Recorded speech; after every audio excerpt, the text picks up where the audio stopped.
بسم الله الرحمن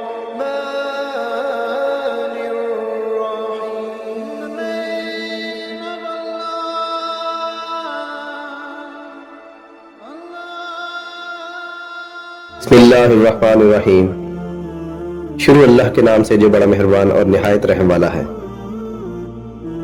دوستو، آج کی ویڈیو میں ہم نیک بخت باپ اور بدبخت اولاد کا واقعہ بیان کریں گے. ابن کثیر میں ہے، ایک شخص بڑا نیک اور سخی تھا. اس کا باغ تھا، وہ اللہ کے حق کو ہمیشہ ادا کرتا تھا. اس باغ کی پیداوار میں سے اپنے بال بچوں اور باغ کے خرچ کو نکال کر باقی پیداوار کو اللہ کے راستے میں خرچ کر ڈالتا تھا. اس لیے اللہ نے اس کے مال میں بڑی برکت دے رکھی تھی. اس کے انتقال کے بعد جب اس باغ کی وارث اس کی اولاد ہوئی تو باپ کے اس خرچ کا حساب کیا تو بہت ٹھہرا. ان لوگوں نے آپس میں مشورہ کر کے یہ طے کیا کہ حقیقت میں ہمارا باپ بڑا ہی بیوقوف اور نادان تھا جو اتنی بڑی رقم مفت خوروں، غریبوں اور مسکینوں میں بلا وجہ دے دیا کرتا تھا. لہٰذا ہم ان غریبوں کے حق کو روکیں اور ان کو کچھ نہ دیں تو ہمارے پاس بہت مال جمع ہو جائے گا اور ہم سب مالدار ہو جائیں گے.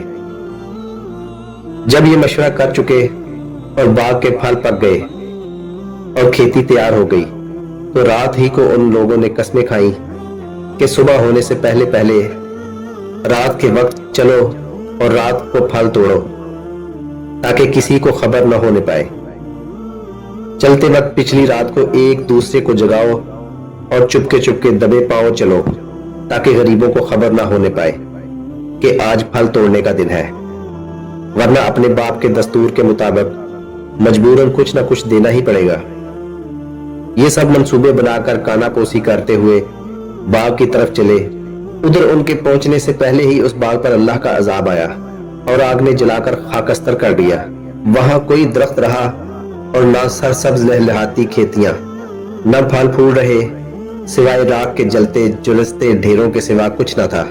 ایسا معلوم ہوتا تھا کہ کبھی یہاں باغ تھا ہی نہیں. جب یہ لوگ وہاں پہنچے اور یہ ماجرا دیکھا تو ہکے بکے ہو کر رہ گئے اور حیران و پریشان ہوئے. پھر آپس میں کہنے لگے کہ ہم رستہ بھول گئے.